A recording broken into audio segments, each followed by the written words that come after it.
historias y experiencias. Bienvenidos a Líderes. Esta semana desde Nueva York. Vamos a hablar con Ismael Cala, periodista, escritor, conferencista, líder espiritual. Cala, bienvenido. Gustavo, un gusto estar contigo. ¿Y por qué no? Si todos somos espirituales. Pero dicen que has aparcado el periodismo para hablar de espiritualidad. ¿Eres un predicador ahora? No, fíjate, yo siento que soy un predicador no desde ahora, desde hace mucho rato, incluso cuando estaba en CNN. Predicaba que nosotros eleváramos nuestro nivel de conciencia. Predicaba desde la pantalla de CNN que no nos enfocáramos nada más en perpetuar y repetir hasta el cansancio los mismos titulares macabros y trágicos que todos los días abren cualquier noticiero o hacen la primera plana de un periódico. Pero eso son noticias. Sí, y es la máxima del periodismo, lamentablemente. If it bleeds, it leads. Si sangra, lidera. Y estamos creando una engañosa realidad del mundo porque no hay contrapeso. La cantidad de buenas noticias que se producen, desarrollos científico-técnicos, investigaciones poderosas que van relegadas a un pequeño kicker o al segmentito de salud de 2 minutos en un noticiero es totalmente desproporcionada. La visión que la gente tiene del mundo, si nosotros la seguimos perpetuando de esa manera, es que lo único que hace noticias es necesariamente algo que tiene una tendencia de escasez o negativa. Pero eso no genera audiencia y entonces los medios no pueden sobrevivir. El huevo y la gallina es donde empieza la historia. Es el cerebro reptiliano, que es el más básico e instintivo de los seres humanos, que obviamente tiene un apetito por lo mórbido, apetito por lo trágico, apetito por lo negativo, porque claro, lo negativo es la amenaza de supervivencia de un ser humano y viene en nuestra programación más instintiva y primitiva. Entonces yo sí predico que uno tiene que salir de ese programa automático y que uno, si quiere ser diferente y quiere ser líder, como es el nombre de este programa, Líderes, uno tiene que tener una autonomía de reflexión y de pensamiento. Entonces yo sí siento que soy predicador, pero no ahora, después de dejar o aparcar el periodismo. Ya lo hacía desde antes. Escribiste un libro, El arte de escuchar. ¿No escuchamos? Yo siento que nosotros escuchamos lo que nos conviene porque escuchamos a través de los filtros de nuestro condicionamiento social, de la cajita donde nuestra personalidad se ha conformado, y esos son nuestros propios límites de una escucha empática. Entonces, el poder de escuchar es la capacidad que uno tiene de decir cómo me abro a la opinión diferente del otro, a la diversidad o a lo desconocido, que a lo mejor hoy no está en mi paradigma de verdades, pero que en algún momento puede entrar en ese paradigma de verdades si yo me abro un poquito más a la escucha. ¿Y eso nos da miedo, lo desconocido? Lo desconocido nos da miedo porque el cerebro quiere trabajar en el ámbito de lo familiar. Fíjate que nosotros somos seres humanos totalmente predecibles. Dormimos prácticamente siempre del mismo lado de la cama, nos levantamos y hacemos la rutina matinal, casi siempre es la misma. Somos animales de hábitos. Y es interesante porque el 95% del tiempo nosotros estamos en nuestra cabeza pensando. Y mientras pensamos es el programa subconsciente o ya habituado el que va corriendo las actividades diarias que uno puede hacer. Entonces, yo creo que sí, que nos da miedo lo desconocido, nos da miedo lo que no nos enseñaron, nos da miedo cerrar los ojos hasta para encontrarnos con nosotros mismos, porque creemos que la realidad es lo que nuestros ojos y 5 sentidos perciben. ¿Qué era lo desconocido para Ismael Cala cuando decidió salir de una posición confortable, al menos a ojos del espectador, sí, de un canal internacional en el que trabajabas, para adentrarte en el mundo de la espiritualidad? Yo estoy en un mundo que tiene un poquito más de espiritualidad, pero que al mismo tiempo sigue siendo un mundo tan práctico y tan pragmático como el que tenía con CNN en español. Ayudo a la gente a transformar su mentalidad y su visión del mundo, y a través de esa transformación y elevación de sus estados de conciencia, su capacidad de ser felices y su capacidad de poder, además, lograr éxito en su vida, dentro y fuera. ¿Qué era lo desconocido cuando yo iba a salir de CNN? Lo desconocido era aventurarme como emprendedor, ya sea en filantropía con la Fundación Ismael Cala, que junto a Public Foundation y Sergio Fernández de Córdoba iniciaron hace 3 años este movimiento del Latino Impact Summit, o incluso en la empresa Cala Enterprises. Siempre soñé estando en Cuba, donde nunca me enseñaron emprendimiento y supuestamente el Estado te iba a alimentar con todo lo que necesitaras por el resto de tu vida. Siempre soñé con hacer un emprendimiento, pero no de un capitalismo donde tú ganes y los demás no, sino desde el alma, desde una misión de vida. Y para mí era desconocido, porque mucha gente me decía, sin esas 3 letras, CNN, tú no vales. Sin esas 3 letras, tus conferencias nadie irá a asistir. Sin esas 3 letras, los libros no se van a vender. Y cuando yo empecé a escuchar gente ilustrada, gente inteligente, que me dijera eso, yo dije, ¿cómo esta gente puede vivir con tanto miedo? ¿Cómo esta gente puede vivir con tan poco amor propio? ¿Cómo esta gente, desde la gratitud que yo puedo tener para cualquier empresa que me haya ayudado a proyectarme, puede pensar que una marca exterior a ti tiene más poder sobre tu valor y tu impacto en el mundo que lo que tú puedas diseñar con tu cerebro y con la ayuda de una red de personas a tu alrededor? Entonces, para mí eso era desconocido, pero era una prueba. En esas empresas que pusiste en marcha, has tenido el contacto con mucha gente. ¿Qué has descubierto de cómo somos los humanos, y particularmente los latinoamericanos? Yo he descubierto que los latinoamericanos somos muy resilientes. Es una característica que tenemos, que es el salir fortalecidos con buena cara del mal tiempo, como dice el refrán, ¿no? Pero descubro también que nosotros tenemos una mentalidad de inferioridad que ha venido, y no lo sé, quizás desde la conquista, ¿verdad?, de España a América Latina. Muchos latinoamericanos ven como que alguien que viene y te habla inglés es superior en conocimientos y en sabiduría, cuando no necesariamente es así. Y yo creo que la psicología latinoamericana tiene que elevarse incluso a niveles donde nuestra creatividad y nuestra innovación se ponderen, evitando usar el tema de fracaso. Porque el castigo al fracaso en Latinoamérica ha hecho que muchos emprendedores, porque un primer intento les salió no tan exitoso, ya la gente diga, aquel fracasó, es un fracasado, es una fracasada. Y yo siento que en Latinoamérica nosotros hoy estamos creando y viendo un movimiento de alto impacto social y económico también, donde la innovación conlleva a muchos ensayos, lo que antes alguien podría llamar fracaso, que yo los llamo aprendizajes. Porque si algo no te sale mal, ¿cómo sabes tú qué puedes hacer para la próxima vez que sea mejor? ¿Y cuán difícil es que la gente cambie esa percepción respecto del fracaso? Yo creo que lleva entrenamiento, lleva un adiestramiento neurocientífico, porque tu cerebro guarda los traumas. Hay una pequeña centinela de la aventura que se llama amígdala en nuestro cerebro límbico, que por supervivencia te guarda y te registra amenazas, traumas, eventos que te han marcado no tan positivamente en tu vida. Y si uno no pasa por encima de esa amígdala, cada vez que tú te acercas a algo que no te salió bien una vez anterior y no te reprogramas a conciencia y dices, lo intenté hace 5 años, 5 años después soy mejor, soy más fuerte, soy más inteligente, lo sé hacer mejor, por lo tanto, amígdala, gracias por el recordatorio, pero lo voy a volver a intentar. Entonces, ¿quién nos habla de neurociencias? ¿Quién nos habla de inteligencia emocional? ¿Quién nos inculcó a nosotros optimizar el uso de los programas que el cerebro tiene desde la psicología positiva, que hoy es ciencia? Ya regresamos con Líderes. Seguimos en Líderes, hoy conversando con Ismael Cala. Decíamos que es escritor, conferencista, emprendedor, pero también viajero. ¿Qué países te han llamado más la atención? Muchos países, y la verdad que sí, yo creo que soy más viajero que cualquiera otra de las denominaciones que se le puede poner a mi nombre. Soy un aprendiz, y uno aprende mientras viaja hacia adentro, pero también alrededor del mundo.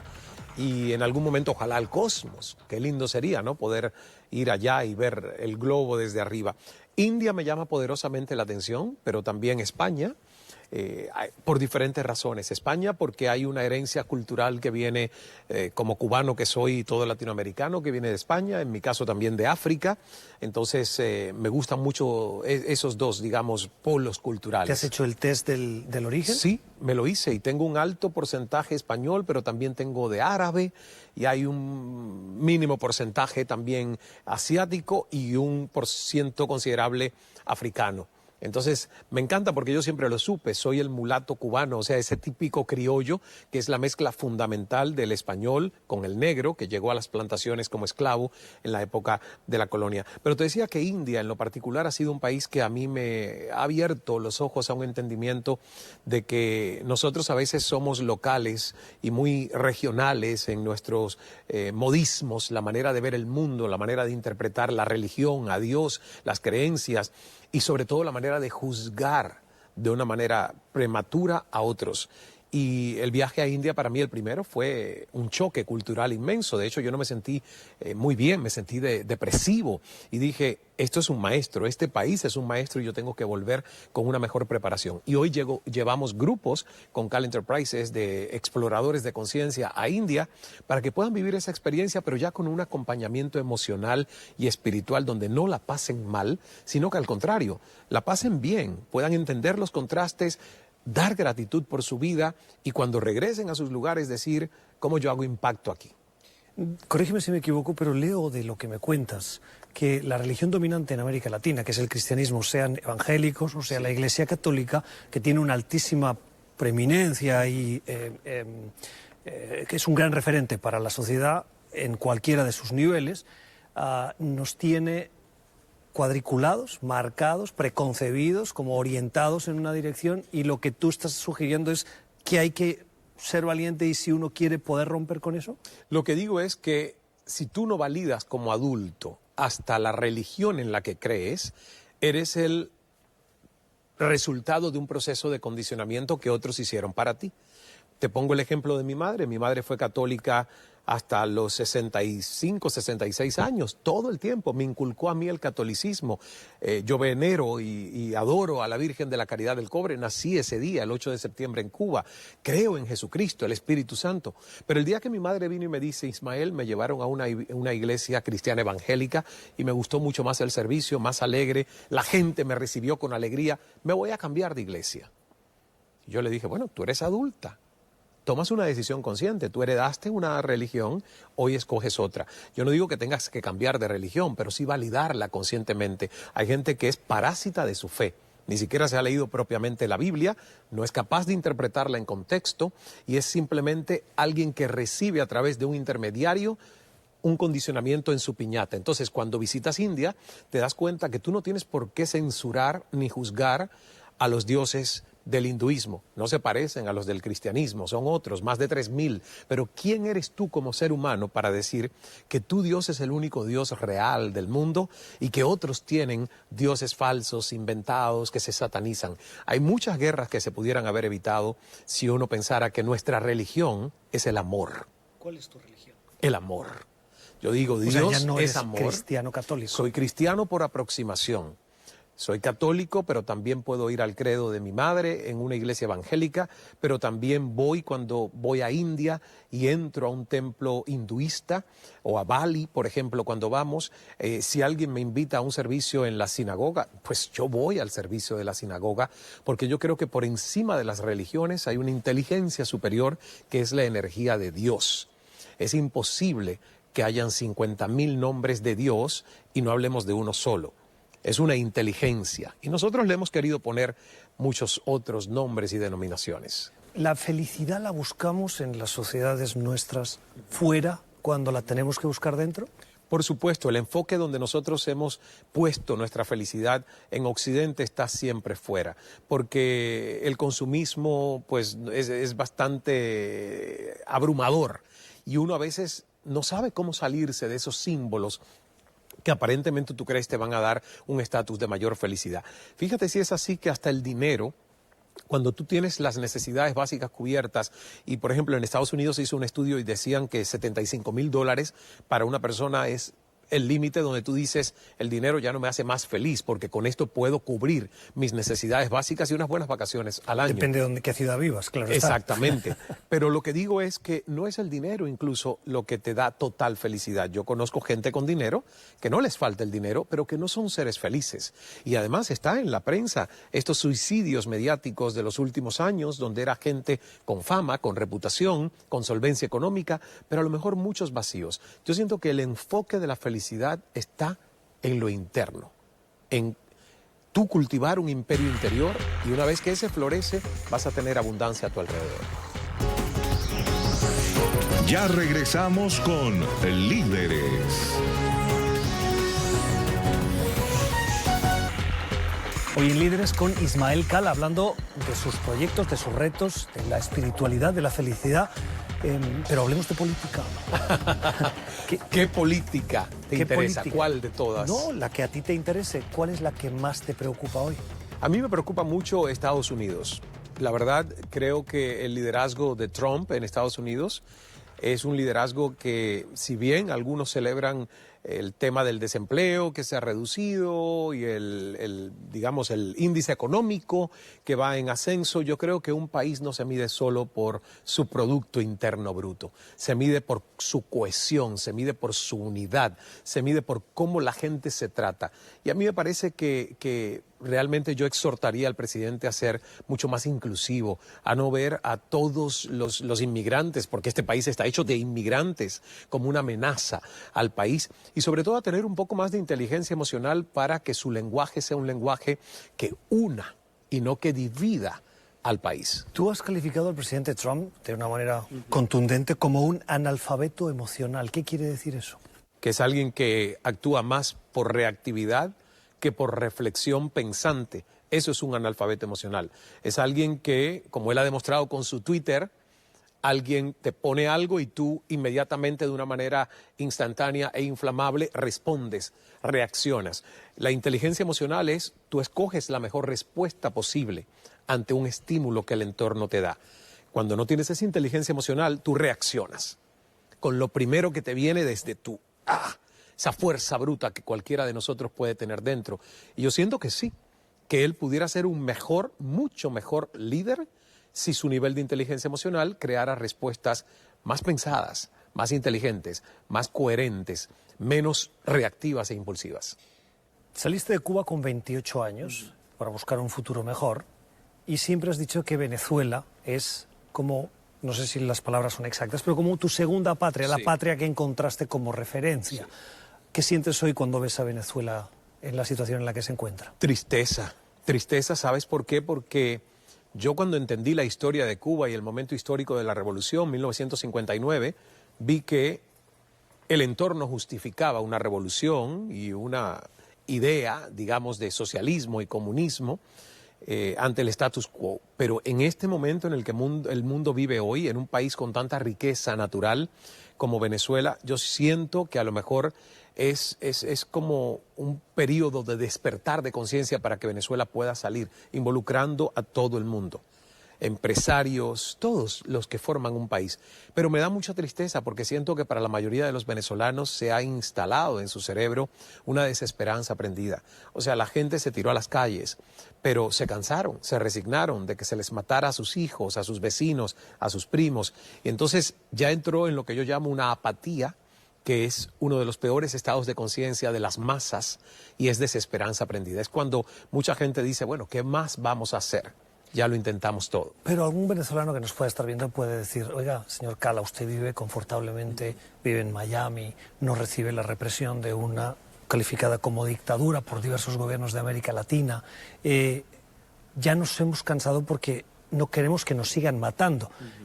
Que nos dé ese mensaje es muy fácil desde ese lado, pero los que estamos aquí sufriéndolo lo tenemos más difícil. ¿Qué les dices? Bueno, obvio que lo tienen más difícil. Son ustedes, en el caso de los que me están viendo, los que allí vivieron.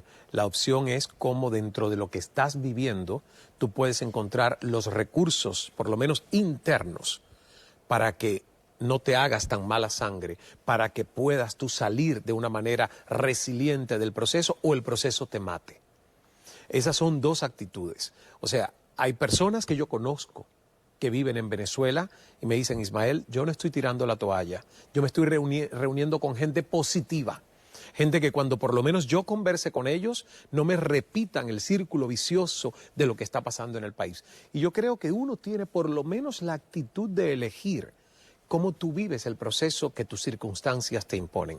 Tú eres un experto entrevistador. Si pudieras entrevistar a Nicolás Maduro, ¿qué le dirías? ¿Qué le preguntarías? Yo le preguntaría por qué. Yo le preguntaría por qué insiste en mantenerse en el poder, cuando muchos, la mayoría de los indicadores que tiene el país hablan de un empobrecimiento a toda índole. Entonces le preguntaría qué es lo que lo mueve. Yo creo que escuchar qué es lo que lo mueve y su versión, que puede ser totalmente tergiversada de la realidad, sería muy interesante. Ahora, si tú me preguntas, yo hace mucho rato opté por no entrevistar a Nicolás Maduro. ¿Por qué? Porque no siento que voy a obtener verdad, de la entrevista y creo que en lo personal me va a dejar a mí en una posición de mucha angustia, de no poder tener un diálogo real, quizás honesto con alguien. Pocos fueron los políticos con los que yo terminé con una sensación de decir, este hombre es íntegro, me ha dicho lo que piensa. Uno de ellos, Pepe Mujica. Hay demasiada diplomacia en la política que raya con la mentira. Hay demasiada preparación y entrenamiento para manipular a las masas y a los periodistas y desacreditar la fuente. Y esos entrenamientos lo que hacen es que tú no estés hablando con un ser humano, que es orgánico, que es espontáneo. Estamos terminando. ¿A quién te faltó entrevistar en tu carrera? Mira, me faltó entrevistar a mucha gente. Oprah Winfrey, por ejemplo, que es para mí un paradigma de integridad, de éxito y de enfoque interior.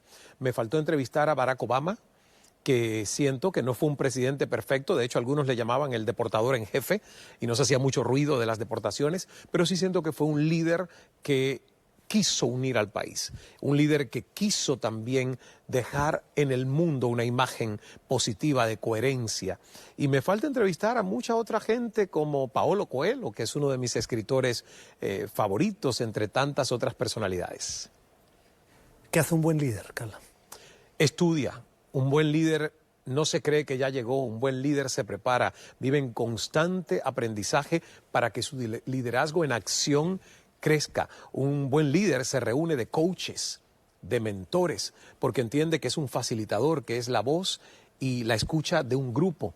Y un buen líder sigue a otros grandes líderes, porque sabe que le toca constantemente emular a los mejores. ¿Es Ismael Cala un líder? Por supuesto. Si no fuera líder, fuera víctima. Aquí no hay otra opción. Soy líder y mi capacidad de liderar tiene que crecer todos los días porque es una prioridad. Ismael, gracias por haber estado en Líderes. Gracias, Gustavo. Nosotros volvemos la semana que viene con más opiniones. Gracias por la generosidad de su tiempo.